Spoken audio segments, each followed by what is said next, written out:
मैं अंदर गया तो मर्सिडीज और BMW और जैगुआर कई किस्म की गाड़ियां खड़ी। मैं जब और अंदर गया तो वो हॉल में आया आदमी, उसका नाम भी मुझे याद है। उसने जरा हाथ थोड़ा सा आगे बढ़ाना चाहा, मैंने तो उसने हाथ पीछे खींच लिया, सिर्फ मैंने उसको सलाम किया। मैंने कहा भाई क्या हाल है?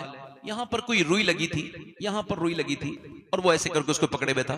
मैंने कहा क्या हुआ है? कहने लगे 23 साल से मैं गुटखा खाता था, बहुत शौकीन था, और इस बार रमजान में मेरे एक दाना निकला है जबान में, उसकी बायोप्सी करने गई है, और फिर जब वो आई है तो मेरा सारा नशा ढीला हो गया, मेरी सारी जितनी भी हिम्मतें थी सब टूट चुकी हैं, मैं आखिरी डिप्रेशन की आखिरी हद में हूं।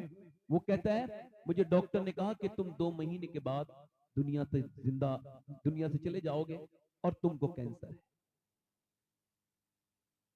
देखो मोबाइल मेरे पास भी है, आप सबके पास भी है, मगर थोड़ी देर के लिए मोबाइल से आप अपना दम छुड़ाएं। मैंने उसको जब देखा तो वो कहने लगा सैयद साहब, मैंने आपकी कई तकरीरें सुनी हैं, आपकी तकरीर सुनता हूं, आपसे ये कहना चाह रहा हूं कि जब तक मुझे ये खबर नहीं थी ना, जैसे ये खबर आई है अब जैगुआर और मर्सिडीज देखने को दिल नहीं करता। कहता मेरे किसी काम का नहीं, वो अमीरों के बड़े बड़े घर देख करके ललचाने वाले लोगों, ना ना मेरे भाइयों ऐसा ना किया करो। अपने नबी की हदीस सुनो, मेरे आका की ये हदीस आपको जिंदगी की शुरू से लेके आखिर तक आपको हिम्मत देगी। ये हदीस याद रख लेना, इसको सिर्फ तकरीर ना समझना। जब देखो तो अल्लाह के रसूल फरमाते हैं जिसके पास एक वक्त का खाना मौजूद है, जल्दी बोलो कितने वक्त का? सिर्फ एक वक्त का। और फरमाते हैं जिसको अल्लाह ने सेहत भी अता की है वो मालदार है, उसको शुक्र अदा करना चाहिए। वो कहने लगा सैयद साहब मैंने पहले भी नमाजें पढ़ी थी, मगर अब अपने बच्चों को देखता हूं तो बच्चे जीते जी यतीम नजर आते हैं, और अपनी बीवी देखता हूं वो मुझे बेबा नजर आती है। अल्लाह अकबर। कहता है नमाजें तो पहले भी पढ़ी थी, मगर पहले की नमाजें मेरी इस नमाज का मुकाबला नहीं कर सकती हैं। कहते हैं मैं जब सजदे में जाता हूं तो खूब रोता हूं, और क्या सोचता हूं मालूम है? मैं कहता हूं मालिक 2 महीने के बाद ऊपर से तख्ते रख के ऊपर से मिट्टी डाल के सब वापस हो जाएंगे। मालिक मुझे माफ कर देना, जब तूने अपने इस बदकार गुनहगार इंसान पे इतना करम किया है कि मैं अटैक से नहीं मरा और मैं एक्सीडेंट से भी नहीं मरा, मुझे तूने ऐसा करम किया है कि 2 महीने पहले तूने बता दिया है, तो मेरे मालिक अब मुझे माफ भी कर दे। कहते हैं जो कैंसर वाली नमाजें हैं वो बड़े दिल लगता है उन नमाजों में। मेरे भाइयों कभी आपने इसको सोचा है? आपने और मैंने दुनिया की सारी लोगों को देखा, फलां के पास बड़ी दौलत है, फलां के पास ये है, फलां के पास, आपको बताऊं सिकंदर कितना बड़ा इंसान है, पूरी दुनिया को फतेह करने वाला इंसान है, 30 साल की उम्र में गोल्डन मैन। पूरी दुनिया में लोग कहते हैं बड़ा लकी इंसान है, कौन? सिकंदर। मगर कहा था काफी मुरादाबादी ने, किफायतुल्लाह काफी ने, कोई गुल बाकी रहेगा न चमन रह जाएगा पर रसूलुल्लाह का दीन हसन रह जाएगा। और सुनो मेरे भाइयों मेरे दोस्तों, ये कौन है? मेरी तरफ तवज्जो करो, ये सिकंदर है, इसने पूरी दुनिया को फतह किया है 30 साल की उम्र में। लोग कहते हैं लकी इंसान है, कौन है? बोलो इधर देखो, मेरी तरफ तवज्जो करें, बैठ जाए आराम से। लकी इंसान है 30 साल की उम्र में, किसी ने उसके एक तीर मार दिया। अब देखो उसका घमंड, तीर जब मारा ना उसने अपने फौजियों से कहा पूरी दुनिया के फातेह के किसने तीर मारा, जाओ जितनी भी चमकती हुई आंखें हैं सबको कत्ल कर दो। जितने उस इलाके के लोग थे सबको कत्ल कर दिया गया। ये इस वक्त जहां मुल्तान है, एक भी इंसान नहीं छोड़ा, न औरत न मर्द। उसने कहा क्या हुआ? कहा हुजूर सब मार दिए, कोई नहीं बचा। कहा बिल्ली की भी तो आंखें चमकती हैं, कुत्ते की भी तो चमकती हैं, ऐसा करो बिल्लियों को भी मार दो, कुत्तों को भी मार दो। एक जरा सा तीर लगा, इतना घमंडी। मगर जब उसकी मौत आई ना, ये निमोनिया जिसको आप कहते हैं ना, ये निमोनिया 2 गोलियों में ठीक हो जाएगा, 3 गोलियों में ठीक हो जाएगा। नहीं नहीं, उसने पैर रगड़ने शुरू कर दिए। पूरी दुनिया को फतह करने वाला फातेह, पूरी दुनिया पे राज करने वाला, 30 साल की उम्र में एक दुनिया के हिस्से से दूसरे हिस्से तक और तीसरे से चौथे हिस्से तक पूरी दुनिया को अपनी हुकूमत में शामिल करने वाला एक ही दुआ कर रहा है, काश मैं अपने मुल्क में मर जाता। ये नहीं कह रहा मैं मर जाऊं, काश मैं अपने मुल्क में मर जाता, मगर एड़ियां रगड़ रगड़ के न जाने कितनी खराब मौत मरा। सुनो, 10,000 लोग मुसलमान खड़े हैं और वो चंगेज खां जिसके नाम के साथ दहशत आज भी चलती है। चंगेज जिसने खोपड़ियों का महल बनाया था, काय का महल बनाया था? खोपड़ियों का, वो भी मुसलमानों की। वही चंगेज खां, अल्लाह अकबर, वो आज लोगों से कह रहा है कत्ल कर दो। अब 10,000 लोग हैं, एक सब में 1,000, दूसरी सब में 2,000, तीसरी सब में 3,000, ऐसे इन्हें कत्ल कर दो। 1,000 कत्ल कर दिया गया। एक बुजुर्ग आगे खड़े थे, अल्लाह के वली, पीछे चले गए। फिर उसने तीसरे को, दूसरी सब में को काटा, वो तीसरी में चले गए, और तीसरी को काटा, चौथी में चले गए, पांचवी को काटा, छठी में चले गए। जब नवीं और 10वीं की बारी आई तो ये जो है चंगेज, ये मुस्कुराने लगा है, देखो ये समझता है तू बच जाएगा। ओए तू कैसे बचेगा ओ बूढ़े, अब तो तू अकेला रह गया, अब कैसे बचेगा? कहने लगा मेरा रब बचाएगा तो बच जाऊंगा, मेरा रब जिंदाबाद जिंदाबाद, मेरा रब बचाएगा, मेरा रब बचाएगा तो, जल्दी बोलो, मेरा रब बचाएगा तो बच जाऊंगा। उसने कहा कैसे? कहा जब रब चाहेगा तो वही तो जाने कैसे बचाएगा। इतनी देर में इसे प्यास लगी, इसने अपनी बोतल उठाई, बोतल उठाया, एक डिसबैलेंस हुआ, इसका एक पांव रकाब में उलझ गया, और उसके बाद घोड़ा चलना शुरू हो गया। घोड़ा चल रहा है, ये कह रहा है लोगों रोको, मगर कोई नहीं रोक रहा है। ये कह रहा है लोगों रोको, फौजियों रोको। उधर देखो पूरी दुनिया में दहशत बपा कर रहा है, मगर घोड़ा रुका किसी से नहीं। घोड़े ने जब तक इसके दिमाग का कीमा ना बना दिया, इतना न घसीटा कि जिसकी बोटियां नीचे को गिरने लगी, इसके खून से वो पूरा इलाका, जब तक वो पूरे जंगल जब तक जो है भर ना गया, और ये बिल्कुल इसका चेहरा बिल्कुल रबड़ की तरह नहीं हो गया, घोड़े ने तब तक इसको रोका नहीं। उसके बाद वो जो इसके फौजी थे, उसी बुजुर्ग के पास जाके बोले भाई तू कौन है? कहने लगा मैं मुस्तफा का गुलाम हूं। कि जब तेरे अंदर इतनी पावर है तो आमना के लाल के अंदर कितनी पावर होगी। तू ऐसा कर, हमें कलमा पढ़ा के मुसलमान कर दे। मेरे भाइयों, मेरे दोस्तों, ना कोई बादशाह बचा है, ना कोई अमीर बचा है, ना कोई फकीर बचा है, ना किसी अमीर को ये मौत छोड़ेगी। ये क्या तुमने देखना शुरू कर दिया?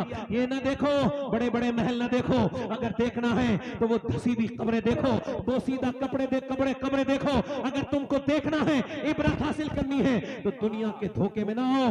बादशाहों के कपड़े ना देखो, फकीरों के फटे हुए कपड़े देखो, उनके कफन देखो। अतलसो कम खाब की पोशाक पर नाजा ना हो, इस तने पे जान पर खाकी कफन रह जाएगा। दुनिया जब ये देखने चाहती है कि अमीरों की लाशें कहां हैं, तो अमीरों के तुमको मस्कर नहीं मिलेंगे, ना तुमको सिकंदर की खबर ढूंढने पर मिलेगी, ना चंगेज खान तुमको मिलेगा, ना आपको कोई बड़ा अकबर और बाबर की खबरें तुमको मिल सकती हैं।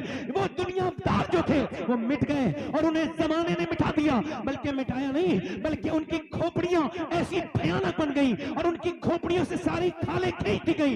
वक्त ने उनको नंगा कर दिया, उनको जलील कर दिया। बादशाहों की जिल्लत दुनिया ने देखी, अमीरों की जिल्लत दुनिया ने देखी। कहां गया वो फिरौन जो कहता था मैं रब हूं? आज वो जलील होकर खत्म हो गया। दुनिया का न कोई फिरौन बचा है, न कोई बचेगा।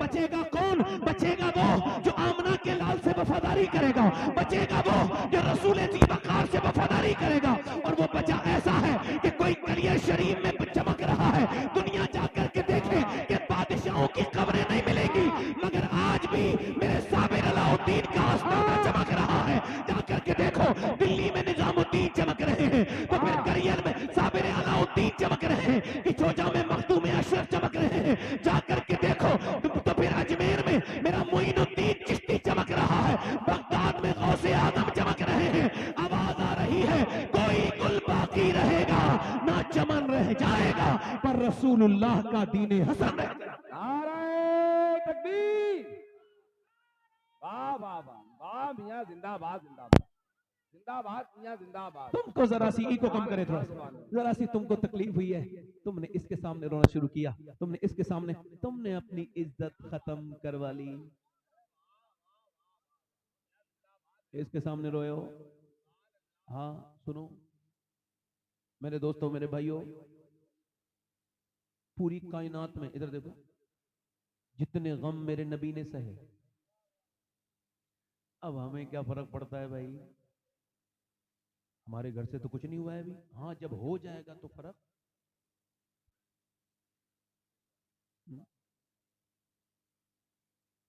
आप देखें कि मुसलमानों ने सारी बातें हुकूमत पे रख दी। अभी कोई पाबंदी लगी है मस्जिद में नमाज पढ़ने में? बताएं। अच्छा, ये कौन सी सरकार ने लिख के दिया है कि जब तुम शादी करो तो तुम्हारी औरतें बेपर्दा बिल्कुल फाहिशाओं की तरह मेकअप करके बाहर जाएं, बगैर मेकअप के शादी नहीं होने देंगे? कौन सी सरकार ने कहा है? बताओ ना भाई।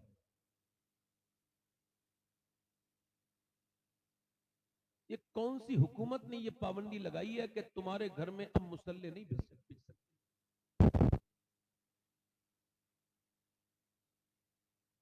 कौन सी हुकूमत ये कह रही है कि तुमने कुरान नहीं पढ़ना है ना? कौन सी हुकूमत है ऐसी?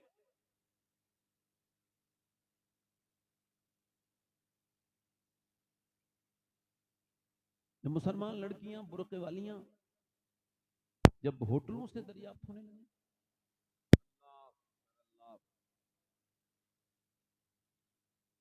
जब इस्लाम की शहजादियां ओयो होटल से दरियाफ्त होने लगे, तो फिर भी मुसलमान चैन की नींद सोता है?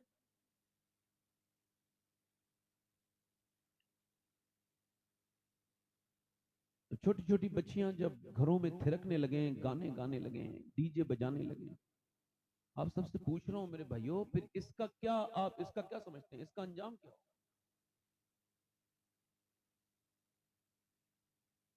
12 साल पहले मैंने एक साहब से कहा था, आपकी बहन जो है ना, ये जो शादी में आई है, ये जीन्स पहन रही है, इसकी उम्र 12-13 साल है, इसको समझाएं। कहने लगे आप अपना काम कीजिए, मेरे घर के मामलात में ना बोलिए। उसके बाद ये हुआ कि फिर 2022 में वही शख्स अपनी बेटी के सामने थाने में बैठा था और वो अपनी बेटी से कह रहा था, मेरी बेटी, मैं तेरा बूढ़ा बाप हूं, मेरी इज्जत बचा ले। पैरों में उसकी टोपी रखता था अपनी। वो कहती थी, जब समझाने का वक्त था तुमने नहीं समझाया, अब मैं बहुत आगे जा चुकी हूँ।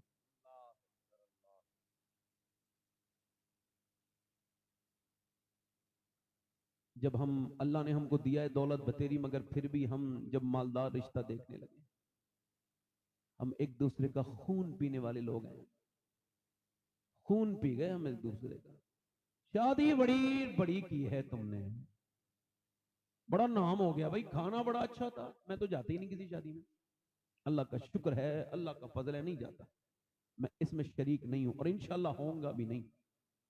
कुछ बातें ऐसी हैं जो मैं आज मेंबर पे आपको बता रहा हूं, जो मेरे दिल को बहुत तकलीफ देती है।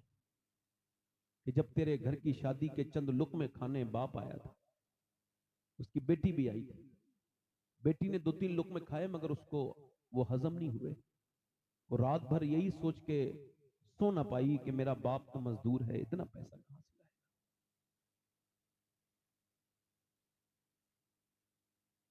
आपने निकाह को इतना मुश्किल कर दिया कि एक शादी के लिए आपको लाखों रुपए की जरूरत है।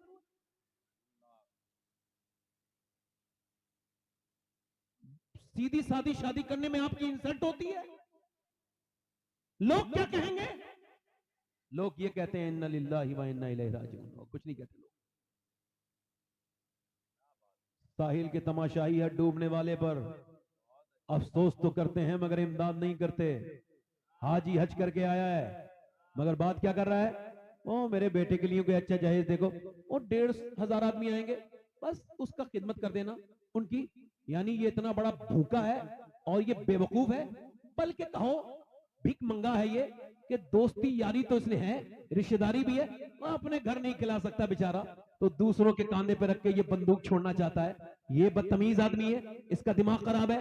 आज के जमाने में अगर कोई नौजवान ऐसा लड़का हो, मैं सैयद हूं, इस महफिल में उसका हाथ चूमने के लिए तैयार हूं, जो ये ऐलान करे कि मैं जब शादी करूंगा बिल्कुल सुन्नत के हिसाब से करूंगा, बगैर किसी जहेज के, एक कप चाय भी नहीं, वैसे ही करूंगा जैसे मुस्तफा ने की थी। और याद रखो, कायनात में कोई इतना बड़ा नहीं हो सकता, बल्कि हुजूर की जूती के बराबर भी नहीं हो सकता। मेरे हुजूर ने अपनी बेटी, न हुजूर की बेटी की तरह किसी की बेटी है, न हुजूर के दामाद की तरह किसी का दामाद है। बेटी फातिमा है जो जन्नती औरतों की सरदार है, अली दामाद है जो सारे वलियों का सरदार है। मगर शादी मस्जिद में की जा रही है और दुनिया को बताया जा रहा है कि इंसान बड़ा खर्चा करने से नहीं होता, इंसान बड़ा अल्लाह को राजी करने से होता है।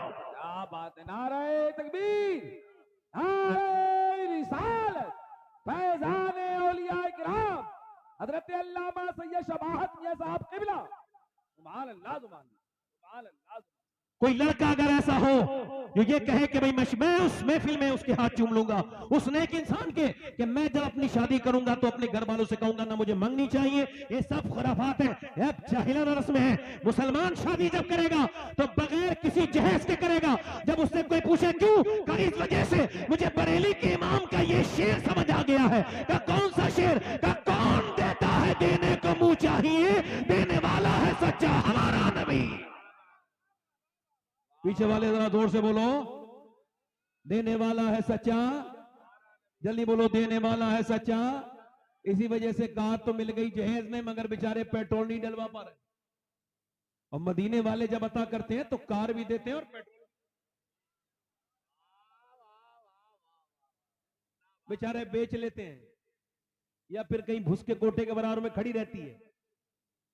हैसियत नहीं थी ना, ले ली जिद करके, औकात से बाहर की चीज है ना। ये जिहालत है, बेवकूफी है, बदतमीजी है। मगर मेरे भाइयों, आपको इसकी तकलीफ नहीं होती कि मुसलमानों के साथ, मगर आपको बता रहा हूं, जब कोई दिक्कत हो, जब कोई परेशानी हो, क्योंकि मुझे ज्यादा देर गुफ्तगू नहीं करनी है, इस वजह से कह रहा हूं, जब कोई दिक्कत हो, जब कोई परेशानी हो, आज मैं आपको पूरी जिंदगी का निचोड़ खुल के दे रहा हूं। देखो, कोई अपना राज नहीं देता, मैं राज खोल के जा रहा हूं। दुनिया में इससे बेहतरीन कोई जगह नहीं है, इसमें इससे बेहतरीन सिलेंडर करने की कोई जगह नहीं।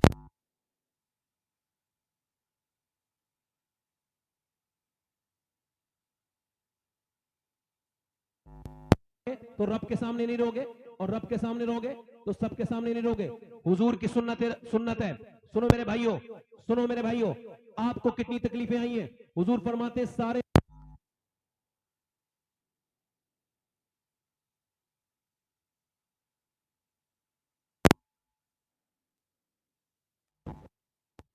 दर्द सहे हैं, इतने किसी ने नहीं सहे।